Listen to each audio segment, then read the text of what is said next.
শিক্ষক 15 জন হলেও শিক্ষার্থী মোটে 4 জন। তবে আরও আশ্চর্যজনক বিষয় হলো কেউই উত্তীর্ণ হতে পারেনি চলতি বছর দাখিল পরীক্ষায়। এমন ফলাফলকে লজ্জাজনক বলছেন স্থানীয় বাসিন্দারা। দেশের সীমানা পেরিয়ে পৌঁছে গিয়েছে 50টিরও বেশি দেশে। ওয়ালটন, ঘরে ঘরে বিশ্বজুড়ে। ভয়াবহ এই চিত্র দেখা গেল নোয়াখালীর বেগমগঞ্জের দারুল ফালাহ বালিকা মাদ্রাসায়। পরীক্ষা দিচ্ছে 4 জন, 4 জনের মধ্যে শিক্ষক আছে 17 জন।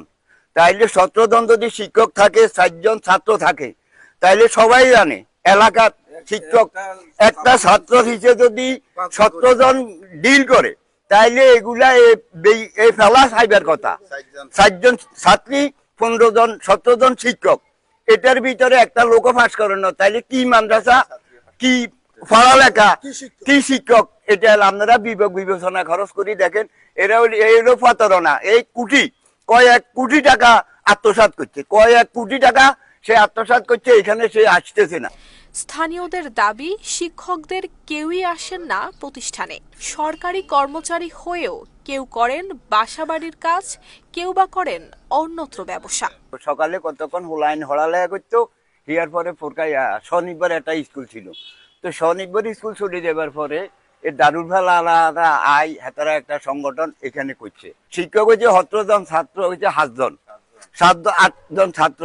ওই যে শিক্ষক, কোনো জনের মেয়ে আছে, কোনোগার ছেলে মেয়ে আছে, বাগ্নি আছে, কোনোগার বাইজি আছে, ওদেরকে আনি এখানে এরা লেখাপড়া করাইতো, পরীক্ষা এখান থেকে দিত।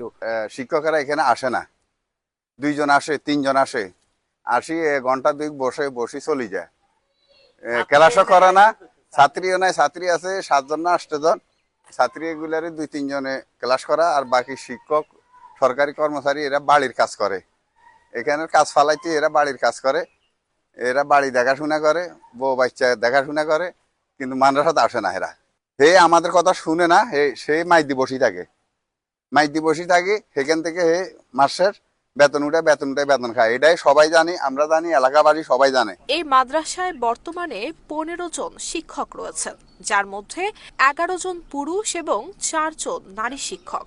শিক্ষকের সংখ্যা তুলনামূলক বেশি হলেও শিক্ষার্থীর সংখ্যা ধারাবাহিকভাবেই কমে এসেছে। অভিযোগ উঠেছে দীর্ঘদিন ধরে মাদ্রাসার প্রধান মাওলানা ইমাম হোসেনের স্বেচ্ছাচারিতা, অনিয়ম এবং শিক্ষাবান্ধব পরিবেশের অভাবে প্রতিষ্ঠানটি কার্যত অচল হয়ে পড়েছে। এতগুলো ছাত্রছাত্রী মনে করেন এই যে পড়ালেখা করে, এরা ঠিকমতো করাইতে পারে না, তাহলে এরা যে বেতনগুলো নাই, এই বেতনগুলো কি তাদের জন্য কি হালাল হয়েছে?